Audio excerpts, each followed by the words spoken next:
Okay, so I got a question about the flat Earth model. About it's specifically about the moon, and I don't know if anybody else has ever asked this question before. It's new to me, so if somebody's already covered this, then my apologies. But it was just on my mind this morning, so I'm going to go over it a bit. So I don't disparage people regardless if they believe in the globe or the flat Earth. Um, but I think it's good to ask questions. So I think that like regardless of whatever the truth is, that people that are on the globe side of things, Team Globe, whatever you want to call it, that I think they're a little too quick to be disparaging towards people who believe in flat Earth. Just my own personal thought. And if people are right, left, wrong, right, whatever on either side, it's not the end of the world. It's not like your life is at stake. So I don't see what's the problem with being civil about the whole thing and asking questions. Well, I don't see what's wrong about asking questions personally. So that said, I think sometimes people though go to this all or nothing mentality about this truther stuff. Like once they realize how much they've been lied to, then they jump on board with anything and everything they hear on the YouTube about conspiracies. So my question, or I should say my opinion, is that people like this often fall for all the psyops because it's like all or nothing. Either everything's fake or everything's real or whatever. And I think the truth lies somewhere in between those two extremes. So I think it's good to question the questioner sometimes. But in any event, for example, I, for one, do not buy into this whole idea of the Tartaria thing. Um, and I've explained this multiple times. And I've had people come up to me and they say, "Oh, you just haven't done the research."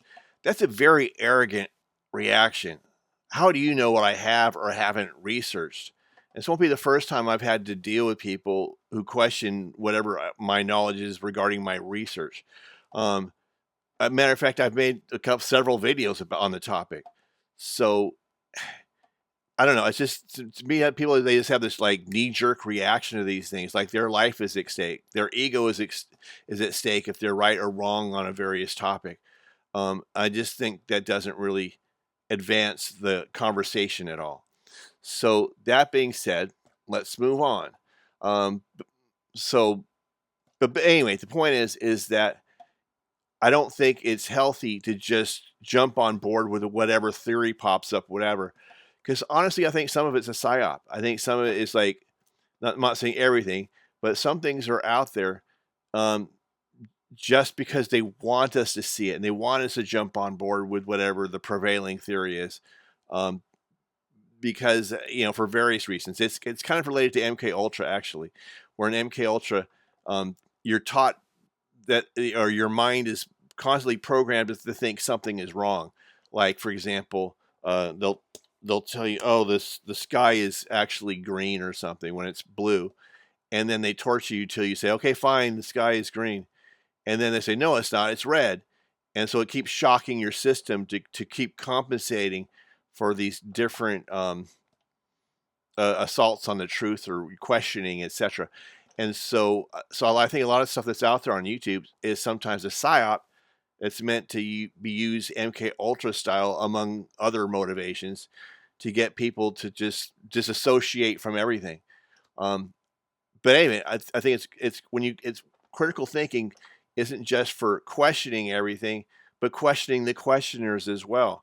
You know, um, just my personal opinion, right? So I'm not saying that I'm right or wrong about everything. I'm just saying I just don't just jump on board without actually agreeing or disagreeing with something.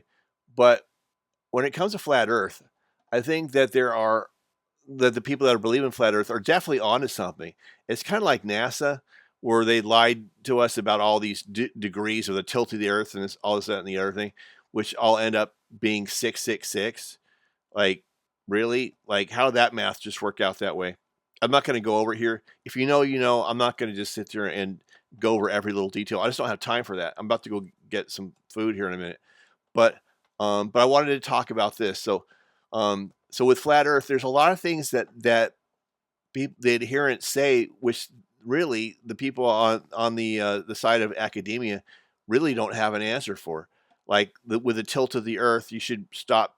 There's a mathematical equation or, principle, whatever the word is for it, where at a certain point you should stop being able to see someone. But when you have a high powered camera, you can still see people or boats or whatever the example is at the time.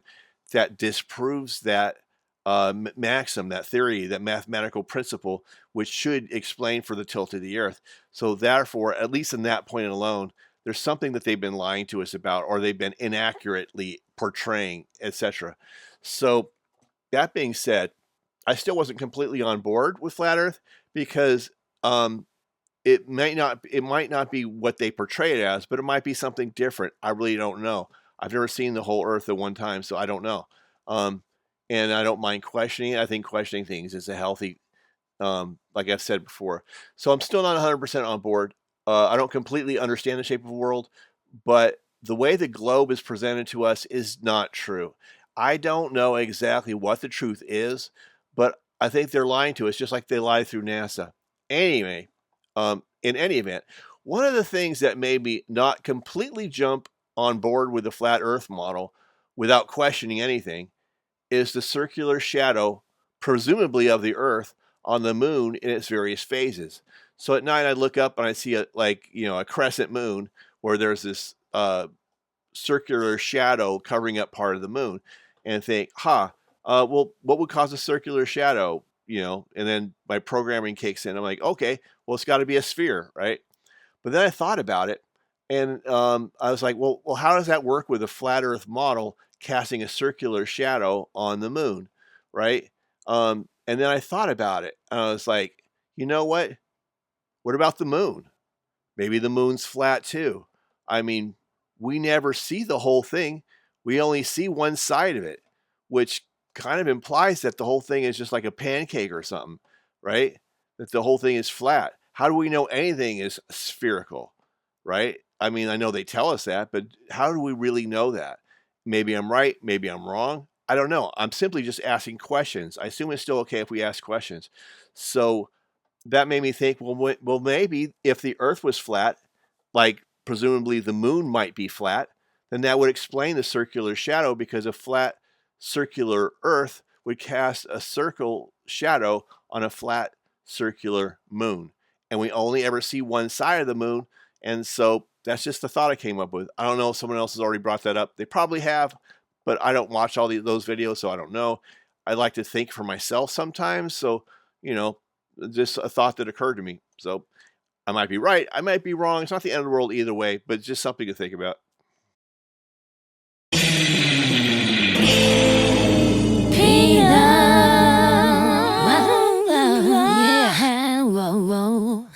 Welcome to the Nut House.